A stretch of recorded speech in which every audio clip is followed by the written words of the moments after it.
And about 2 to 3 months later, I'm outside. It's 2:30, and I'm in Ohio. Where at in Ohio? In Blue Ash, so I'm Cincinnati, Ohio. Cincinnati, okay. Yeah, I live in Blue Ash.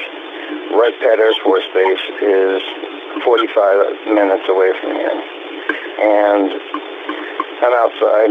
Like I said, smoking, don't do it on the inside, so I go outside. It's around 2:30 in the morning, and I light my cigarette, and then suddenly, a streak of red about maybe 30 to 40 feet from the top of my roof, up above, about 40 feet off of my roof.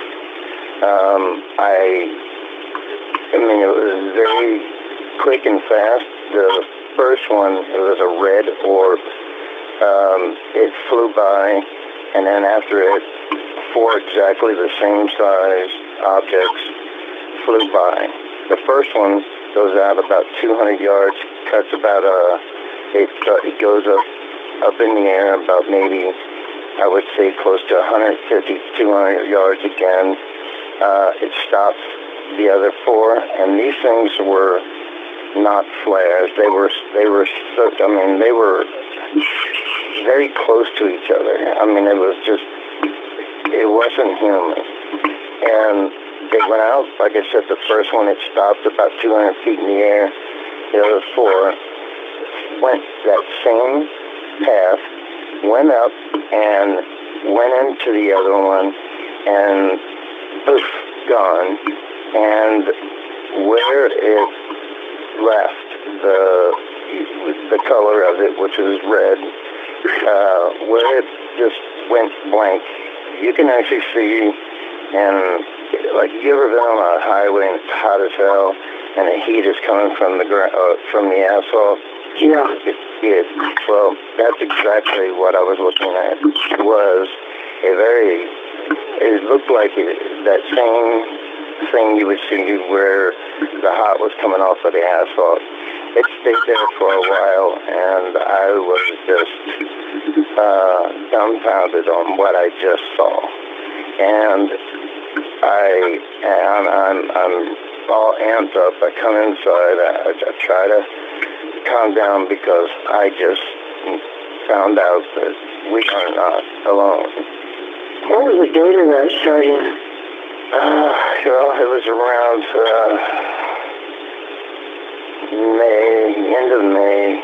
I would say probably May 20th, maybe down to I don't know. 2014? Well, I know it was before, or it was after the 17th. I know that. I would say around the 20th to 5 days after that. 2014? That's correct. Okay. The very next day, I'm in my room, and I'm asleep. I got my windows open, and suddenly I'm awakened by there is a flight path that goes over my house, that goes to Kentucky for the international airport. And there's some sounds that go by. But this day, like I said, 8:30 in the morning, and actually around 8:45, and I look outside, and I see 2 jets, and they were the type of ones that have the engine in the back that turns down so that they can actually hover. And the front of the planes were nose up, and they were hovering over the back area. They went over my house and went across the street over where I said these things basically disappeared. And they turned around exactly right where they were, and they came back across the road over my house. I then go to the back patio, get out. I'm looking at them, and they're basically looking at each other, and they're not side by side, they're nose to nose kind of looking at each other, and I couldn't read the name that was above Wright Pat Air Force Base, but both planes had it on there. I do remember a tail number, which was 34 and 15 on the other one. 34 on one and 15 on the other? That's correct. Tail numbers? Okay.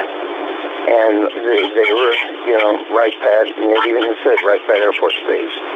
On the aircraft it did? That's correct.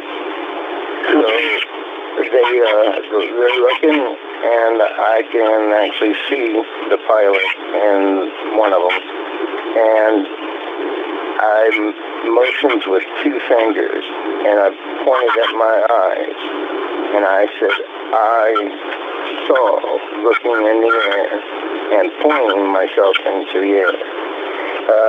The very next day, that night, I go outside, like I normally do, and I look over to my right, there's a neighbor that lives there, and his driveway actually has his driveway and then part of Blue Ash's area. And they were actually parked right there, and it said Wright Pat Air Force Base on the green car. And there was 2 guys that was in the car. Both of them had on dark colored glasses and wearing a coat, a longer one, like I forgot what the name of it is, but it's dark. Trench coat? That's correct. And that's where I kind of left it. I did call on news stations, and they sort of wanted to take some information, but I would not give my name or where I'm at, because I didn't want the next thing I know to go answer the door, and I'm being taken away in handcuffs and taken to a place that I don't want to go.